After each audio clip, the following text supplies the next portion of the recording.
He likes to see that wrapped up as Andre the Enkindled Spirit. So please join me in welcoming Andre Koen, present founder of Koen.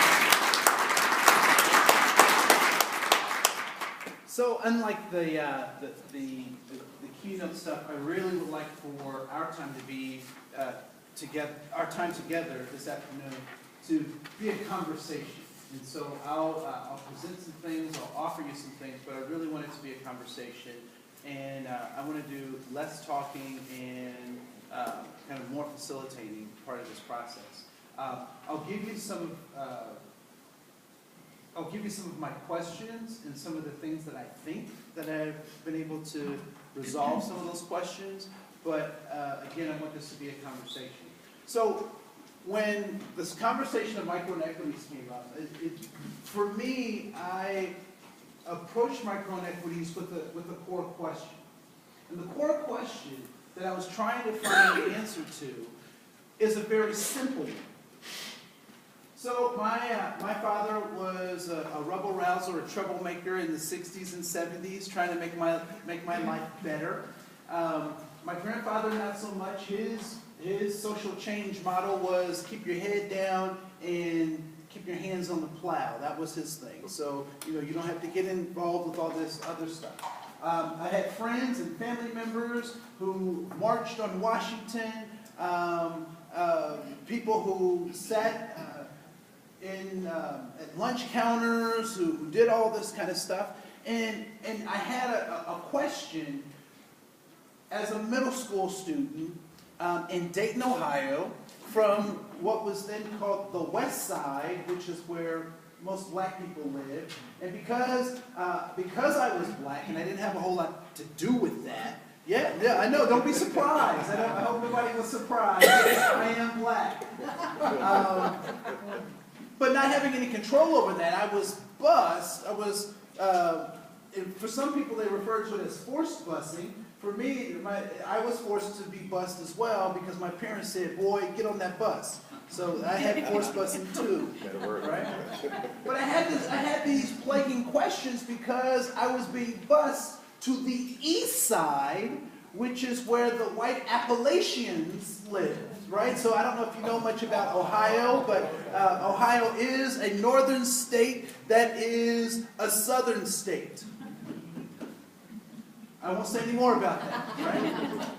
And so I would go to, as a middle school student, and my grandparents were notorious for saying crazy stuff to me, like, you have to work twice as hard as a white person to get anywhere in this world.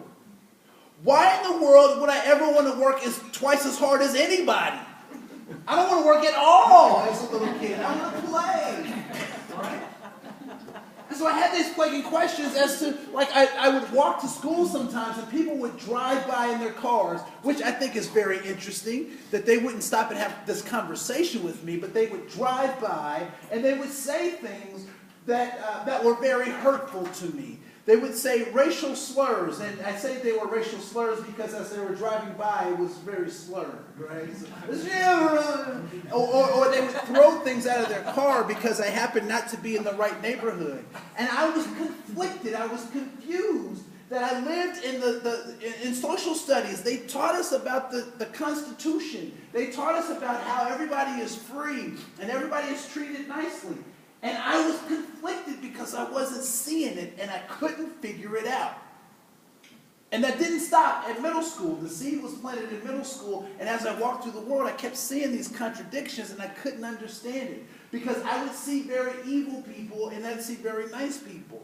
And I was like, what's going on? How do we solve this? And so then I got hip to this conversation about discrimination and found out what discrimination was. And I was like, oh, that's why they made the laws to get rid of discrimination. But what I found out was that the laws were developed to get rid of discrimination, but it kept happening.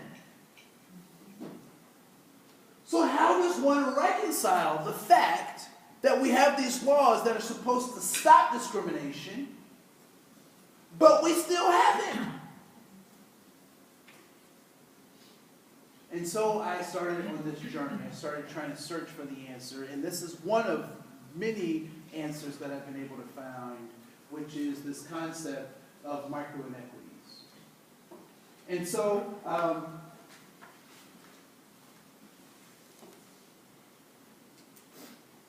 what micro-inequities suggests is that there is a line that once crossed, particularly in the workplace,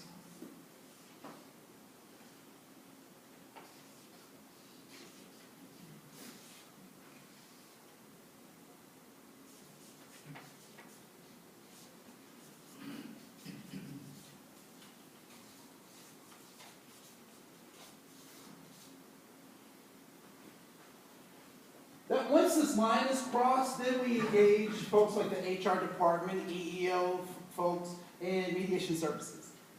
But all the way up until this line,